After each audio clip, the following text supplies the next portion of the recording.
یہ تمام الفاظ جو وہ اس کے منہ میں ڈالے جا رہے ہیں وہ اشتہاری فراری مفروری جو ایون فیلڈ میں بیٹھا ہوا ہے اور ایک نانی ہمارے بیٹھی ہوئی ہے یہاں، وہ سارا کچھ وہ اس کے منہ میں ڈال رہے ہیں. حسن نیازی کا کیا جرم ہے؟ وہ تو ایک سیدھا سادہ وکیل ہے، اور وکیلوں کی خاموشی جو ہے اس میں آئین سے تجاوز کیا ہے، ابروگیشن کی ہے کانسٹیٹیوشن کی. جنرل عابد طریف نے اس کو نبھایا، یہاں تک کہ اس نے FR-17 کو کہا کہ اس کو 2013 سے پروموٹ کیا جائے. اس کے بعد میں ان پہ ڈیمیجز بھی کلیم کروں گا، جو 10 سال سے میں سفر کر رہا ہوں میں ان کو ڈیمیجز کلیم کروں گا.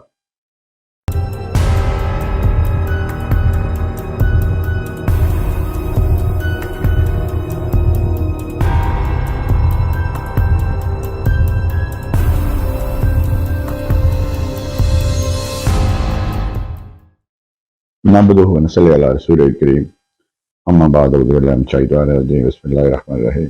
خاتون حضرات، بہت سے افراد پیشی آپ کی خدمت میں حاضر ہے اور سلام عرض کرتا ہے. 2-3 بڑے اہم موضوعات ہیں جن پر میں بات کرنے جا رہا ہوں. ایک تو رانا ثناء اللہ ماڈل ٹاؤن کے 14 بے گناہ افراد کا قاتل، اور ادروائز بھی شیر علی کہتا ہے جو اس کا نواز شریف کا بنوئی ہے کہ یہ اس نے 18 بندے مارے ہوئے ہیں، 18 کے 20 بندے فیصلہ آباد میں مارے ہوئے ہیں. اور یہ جو زبان کلثوم بیگم اور مریم نواز کے متعلق استعمال کرتا رہا ہے وہ آن ریکارڈ ہے. کیا کچھ نہیں کہا اس نے مریم نواز کو اور کلثوم نواز کے متعلق. کلثوم نواز تو بہت نیک عورت تھی، لیکن اس بندے نے اس کو بھی نہیں بخشا تھا. اس نے کہا عمران خان کو یا تم رہو گے یا ہم رہیں گے، یا تم یا ہم. پھر کہتا ہے جی یہ فتنہ ہے، عمران خان کو کہتا ہے فتنہ ہے. تو کون فتنہ ہے اس وقت آپ کو پتہ چل گیا ہوگا. اور اس میں اتنی جرت نہیں ہے یہ کہہ سکے. یہ تمام الفاظ جو وہ اس کے منہ میں ڈالے جا رہے ہیں وہ اشتہاری فراری مفروری جو ایون فیلڈ میں بیٹھا ہوا ہے اور ایک نانی ہمارے بیٹھی ہوئی ہے یہاں، وہ سارا کچھ وہ اس کے منہ میں ڈال رہے ہیں. تو یہ جو ہے نا، یہ آپ لوگوں نے، میں نے پہلے بھی کسی پروگرام میں کہا تھا کہ ات اٹھائی ہوئی ہے، اور ات خدا کا غیر ہوتا ہے. میں حیران ہوں اور پریشان ہوں کہ ہمارے انصاف کے ادارے کیا کہہ رہے ہیں. اتنی بڑی سٹیٹمنٹ ایکس پرائم منسٹر کو کہا یا تم رہو گے یا ہم رہیں گے. اس سے بڑی کیا دھمکی، اس سے بڑی دھمکی کیا ہو سکتی ہے.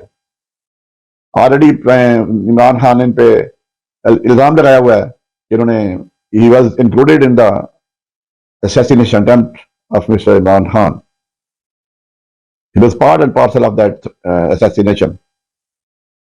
لیکن اس کے باوجود کچھ نہیں ہوا.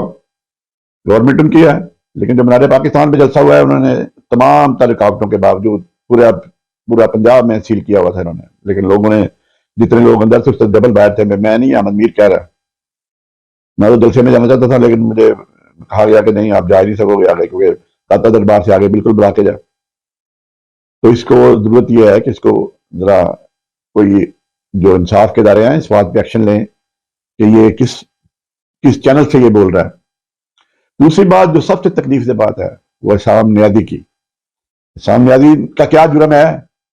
وہ تو ایک سیدھا سادہ وکیل ہے، اور وکیلوں کی خاموشی جو ہے اس میں مجھے بڑی تکلیف دہ ہے کہ وکیل بالکل اس کو لوارسوں کی طرح چھوڑا ہوا ہے انہوں نے. وہ لاہور بار ایسوسی ایشن کا، لاہور ہائی کورٹ بار کا ممبر ہے.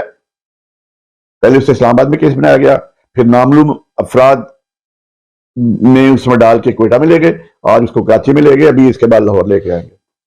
ہو سکتا ہے پشاور بھی لے جائیں، لیکن پشاور میں یہ کام نہیں ہو رہا.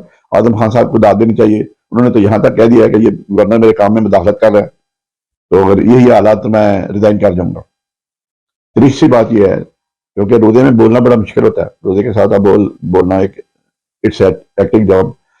تو سپریم کورٹ نے آج جو چیف الیکشن کمشنر جو ہے اس کے جو اس نے قانون سے، آئین سے تجاوز کیا ہے، ابروگیشن کی ہے کانسٹیٹیوشن کو ملائن کیا ہے، اس کی سماعت ابتدائی طور پہ ہوئی ہے 5 ججز نے، اور جسٹس راجو احسن اور جسٹس مرتاب ریاض اور چیف جسٹس ہیں. بڑے انہوں نے زبردست سوال پوچھے کہ انہوں نے کہا کہ کیا پریزیڈنٹ کی ڈیٹ دی گئی ہو تو الیکشن کمیشن ڈیٹ چینج کر سکتا ہے؟